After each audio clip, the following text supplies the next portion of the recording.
Hi Beshiwa, for today's video mag-unbox na naman tayo. Thank you sa sponsor natin. Ayan, so ito ay isang ice molder na pang roll sa face mo or yung mga pwede mo siyang i-apply sa face mo. So at first, ito binanlawan ko siya ng maigi para matanggal yung pagkaamoy niyang goma. Tapos yun nga, nilagyan ko siya ng tubig and yan, nilagay ko siya sa freezer para mas mabilis siyang maging ice. And after na na-realize ko na pwede pala siyang lagyan ng tubig dun sa taas, ayun yung butas na yon. Kasi nahirapan ako kanina nung paglagay ko ng tubig kasi di ko alam paano isara kasi baka matapon. Pero yun nga, and then balik ulit yun sa freezer. Tapos yun, after nun kinuha ko na siya, siguro 6 p.m. 9 a.m. ko siya nilagay, 6 p.m. matigas na. Then in-apply ko na siya sa face ko.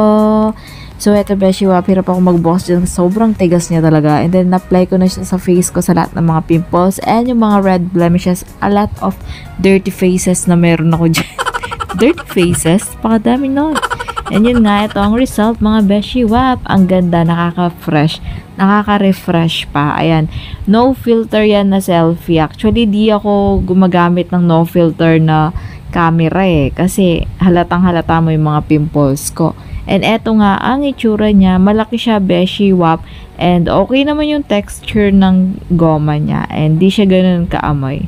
And eto yung mga benefits once na ginamit nyo ang ice molder na ito.